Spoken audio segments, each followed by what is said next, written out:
Hari Allah yang Esa, menebus dosa kita, mencurahkan rahmat-Nya yang memberi keselamatan manusia. Kabarkan Injilnya ke seluruh dunia, jangan takut dan jangan gentar. Kabarkan Injilnya ke seluruh bangsa, ingatlah amanat agungnya. Mari kita mulai, dan kita akan membuka Alkitab kita yang terdapat di dalam 2 Petrus pasal yang ketiga, ayat yang ke-8 sampai yang ke-15a. Baik, saya akan membaca mulai dari ayat yang ke-8 sampai nanti ayat yang ke-15 bagian A. Ayat 8. Akan tetapi, saudara-saudaraku yang kekasih, yang satu ini tidak boleh kamu lupakan, yaitu bahwa di hadapan Tuhan satu hari sama seperti 1000 tahun, dan 1000 tahun sama seperti satu hari. Tuhan tidak lalai menepati janjinya, sekalipun ada orang yang menganggapnya sebagai kelalaian, tetapi Ia sabar terhadap kamu, karena Ia menghendaki supaya jangan ada yang binasa, melainkan supaya semua orang berbalik dan bertobat. Tetapi hari Tuhan akan tiba seperti pencuri. Pada hari itu langit akan lenyap dengan gemuruh yang dahsyat, dan unsur-unsur dunia akan hangus dalam nyala api, dan bumi dan segala yang ada di atasnya akan lenyap. Jadi, jika segala sesuatu ini akan hancur secara demikian, betapa suci dan salehnya kamu harus hidup, yaitu kamu yang menantikan mempercepat kedatangan hari Allah. Pada hari itu langit akan binasa dalam api, dan unsur-unsur dunia akan hancur karena nyalanya. Tetapi sesuai dengan janjinya, kita menantikan langit yang baru dan bumi yang baru, di mana terdapat kebenaran. Sebab itu, saudara-saudaraku yang kekasih, sambil menantikan semuanya ini, kamu harus berusaha supaya kamu kedapatan tak bercacat dan tak bernoda di hadapannya, dalam perdamaian dengan Dia. Anggaplah kesabaran Tuhan kita sebagai kesempatan bagimu untuk beroleh selamat. Baik, tema kita pada kesempatan kali ini saya beri judul Ruang Waktu Kesabaran Tuhan.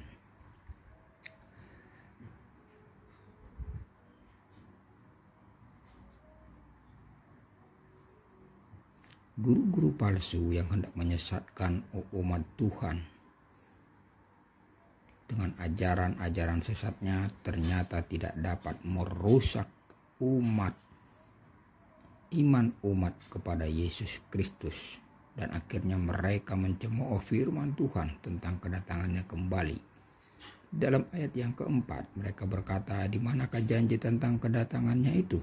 Sebab sejak bapa-bapa leluhur kita meninggal, segala sesuatu tetap seperti semula pada waktu dunia diciptakan. Surat Rasul Petrus yang kedua ini sungguh menjawab sekaligus meneguhkan iman jemaat yang mungkin terguncang oleh ejekan guru-guru palsu itu. Dalam nas ini ada dua hal yang menjadi penekanan. Satu, Tuhan adalah pemilik waktu. Dalam ayat 8 dengan tegas dikatakan bahwa di hadapan Tuhan satu hari sama seperti 1000 tahun, dan 1000 tahun sama seperti satu hari.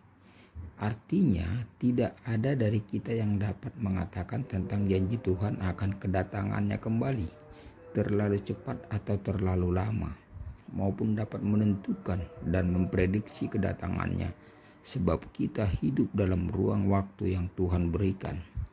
Kita hidup dalam waktu yang Tuhan berikan, dan Dia yang menentukan waktu itu, sehingga Tuhanlah yang menentukan esensi dari waktu yang diberikan kepada manusia.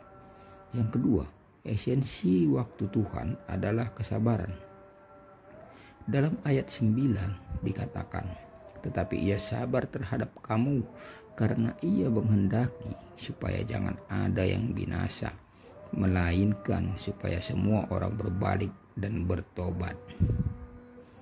Bahwa kita hidup dalam ruang waktu kesabaran Tuhan selama Tuhan masih memberikan waktu pada kita, maka artinya Tuhan masih memberikan kesempatan bagi kita untuk berusaha hidup tidak bercacat dan bernoda ketika Dia datang. Ayat 14. Selama Tuhan masih memberikan waktu kehidupan itu, artinya tangan Tuhan masih tetap terbuka keselamatannya bagi siapapun yang sungguh-sungguh mencari Dia dan ingin bertobat dan percaya kepada Dia. Yang menjadi perenungan bagi kita saat ini adalah sudah bagaimana kita memakai waktu yang Tuhan berikan kepada kita. Tuhan memberikan waktu hidup bagi kita adalah untuk mempersiapkan diri kita menuju keselamatan yang akan Tuhan berikan. Dan dalam waktu yang bersamaan juga kita menjalani aktivitas kehidupan sehari-hari dengan berbagai macam urusan. Dari sekian banyak waktu yang Tuhan berikan kepada kita, marilah kita uji dan lihat kembali apakah waktu yang Tuhan berikan itu telah kita pakai untuk mendekatkan diri pada Tuhan, atau kita hanya memberikan sisa-sisa waktu kita pada Tuhan. Memakai waktu untuk mempersiapkan diri menerima keselamatan dari Tuhan bukan berarti kita berhenti bekerja dan duduk manis menerima wejangan firman Tuhan.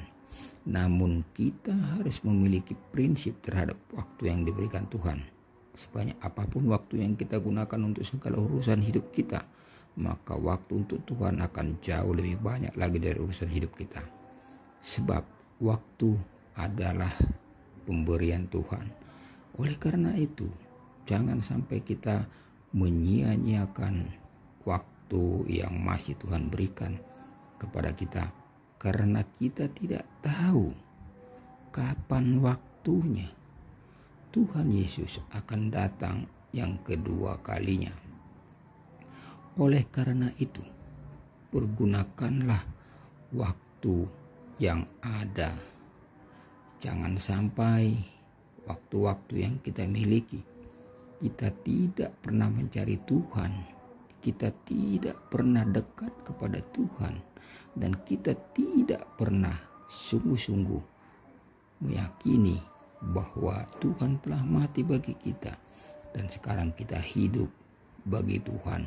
Oleh karena itu, ini sangat penting bagi semua orang yang mendengarkan pesan ini untuk sungguh-sungguh membuka hati dan pikiran setiap orang untuk mau bertobat dan percaya kepada Yesus Kristus. Karena hanya dengan cara demikian maka kita akan beroleh keselamatan yang daripada Tuhan itu. Jadi saudara yang saya kasih dalam Tuhan Yesus Kristus, pergunakan waktu sebaik mungkin. Jangan sampai waktu sudah habis namun saudara tidak mempergunakannya dengan baik sehingga saudara tidak mendapatkan atau tidak memiliki kesempatan lagi untuk melakukan yang terbaik kepada Tuhan.